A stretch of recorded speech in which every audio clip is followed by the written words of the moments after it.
Hey guys, check this out. New update is here.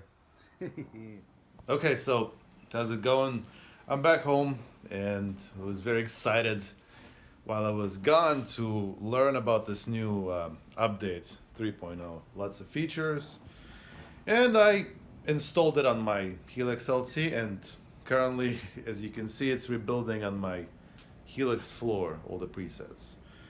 So far, as expected, all the bugs that I knew about have not been fixed. I will explain what those are. But the new features are pretty awesome, but also with new bugs.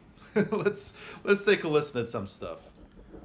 So in terms of bugs that have not been fixed, as expected, the bug on the LT only unit is where you sometimes do something in your global settings, and when you press the tuner button, when you exit it, instead of taking you to the performance view where you see all the snapshot names, it goes into the block view. Actually, it's like this. So this bug is, to be more precise, it doesn't always go to the previous screen. Right now we are in the block edit mode.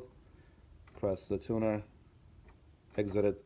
See, it goes to this screen. Sometimes it flips. Sometimes instead of going to this screen, it goes to this screen. I'm not going to mess up my settings, but that's the issue.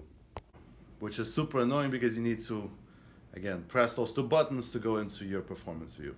Not the end of the world, but every time you have to retune, you have to like perform an extra step. That there's a workaround for that bug. You just need to go into your global settings for the touch sensitivity and just change one setting. It's almost random, but you need to change something in terms of your buttons, and then change it back, and then it starts working as expected.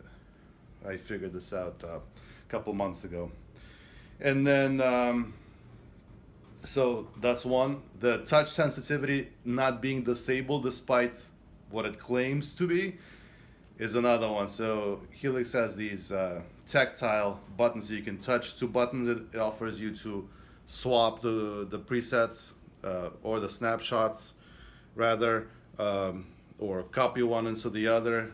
Sometimes you want to disable that, and there's no way to disable it because it still works even if you disable it. And my absolute favorite one is the the mono out not being fully mono. It's just the left side. If you plug in one cable, it's just the left side. The workaround for that is to take the cable, plug it into the right side, then back into the left side, and it starts mixing it in full mono. So let me also show you some new bugs and some features. Among the new features is the freeze functionality, which I currently don't need. I used to actively use it with my previous band, previous project, since I was the only guitarist and there was no keys or anything, so I took advantage of that. But awesome stuff. It's very DSP heavy, however, so just be mindful of that. I'm not going to even show it. It's just, you know, freezes your chord or notes. Works very well otherwise. So another thing that 3.0 offers you is the Acoustic Simulator, and here's what it sounds like. I'm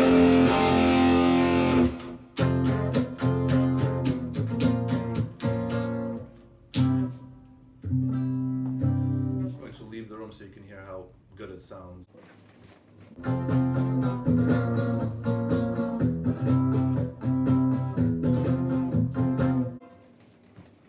So it sounds great, but it's got a bug. When you switch between two snapshots, when the Acoustic Simulator is disabled, it gives you this popping sound like this.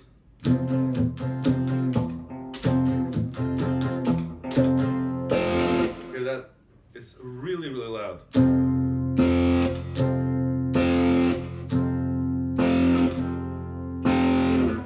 Almost unusable. I don't know what's going on. I think, well, I tracked it down to that block. When you remove it, it stops doing that.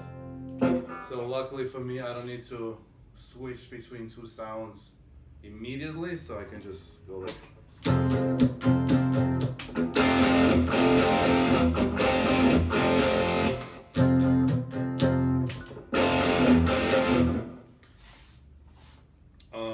The other feature, without any bugs as far as I can tell, is the polyphonic transposition.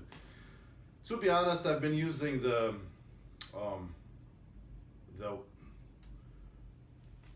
transposition called, what was it called? Wham, the Wham, mono Wham. You still have it.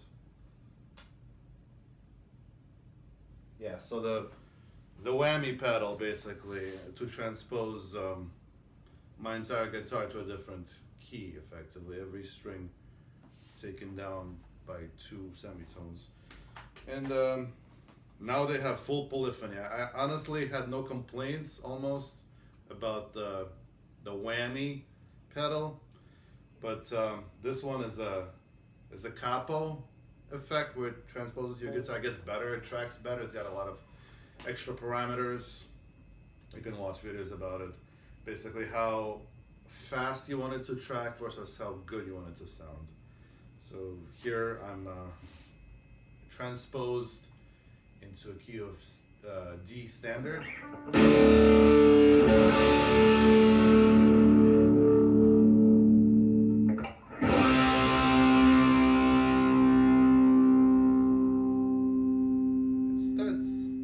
Does those glitchy sounds at the very end, but I guess it's better.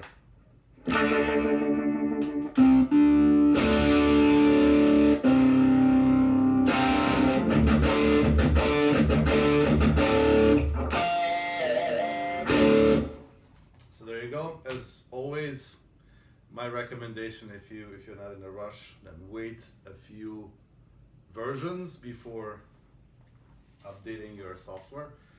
And yeah, besides this popping sound, it's pretty awesome. And come on, Line 6, fix those bugs already. Come on.